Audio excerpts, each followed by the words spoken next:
right, Okay, so the first thing I do when I bring a horse out to play with it is make sure it's not going to push on my personal space or pull on the rope.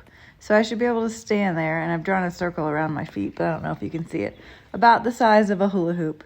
And I should be able to reach out and touch him with the end of the stick and string or whatever I'm playing with, and he should be relaxed and not worried about it. So if I were to start walking, I would want him to follow my energy and my intention and go where I'm going, behind me and out of my space. So still not pushing on my personal space, still not leaning on the rope.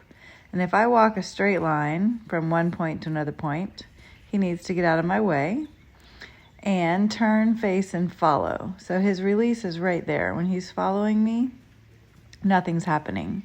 That's the sweet spot or the safe spot.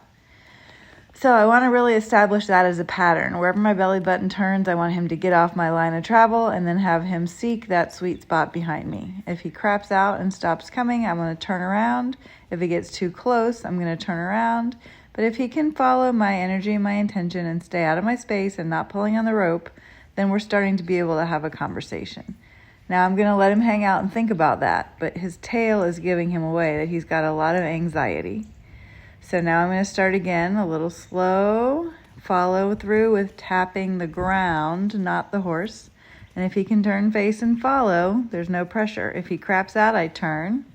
If he gets too close, I turn. If he starts flying around like a out of control airplane, I just keep turning. But his release is always in the spot behind my back. So that's how you get him to start thinking about coming back to you, coming back to you, coming back to you, instead of just hit the rope and go. So here he's mentally outside a little bit. So he does hit the rope, but he'll find that release when he comes back, follows my retreat, and finds nothing but release. So I'm going to keep playing with this until he gets so good at it that he's able to do it with his head down and his tail quiet. There's the ask, then the follow through. I'll take that space that he's standing in. And if he's not there, it doesn't matter. He doesn't get touched. But if he is there, it's important that you run into them. So that time he didn't do anything with a lot of reaction. It was very responsiveness, but he still got a lot of tail swishing.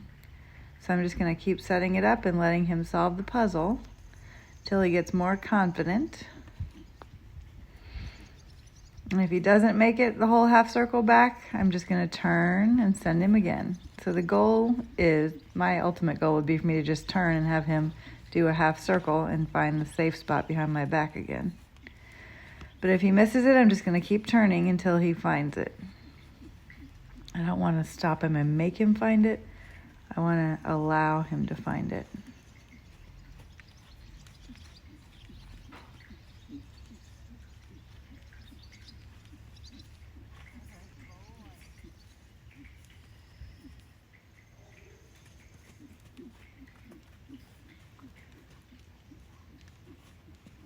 And you're getting a short little 5-minute snapshot. These sessions can take anywhere from 15-20 minutes to 4 or 5 hours. So before I even did this video, I did block 1, which is don't push on my space and don't pull on the rope without any circles in it. I did block 1 for about an hour and a half, and I finally got a little tiny baby yawn. But he does have a high level of anxiety, and he thinks about leaving, so we're gonna keep playing with that until we get him softer and more connected and thinking about staying with me. And this is the part that's hard for people, because it's easy to get a horse and make him do things. But if you get a horse out and you offer, what does this mean to you? And it means lean on the rope and leave, then that's something you have to first acknowledge and then second work on, because leaning on the rope and leaving does not a good partner make.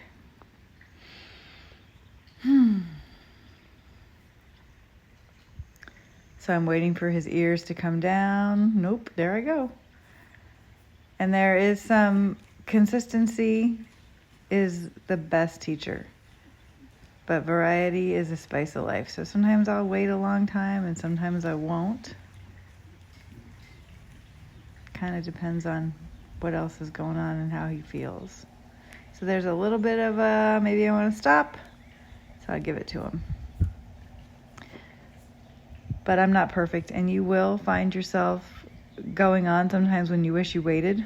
I very rarely ever wait and wish I had gone on, but it's one of those things. You always get there faster by slowing down.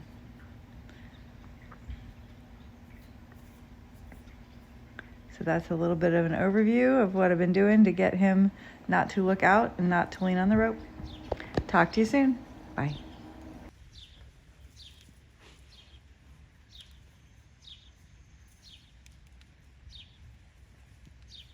Okay, I think that's good.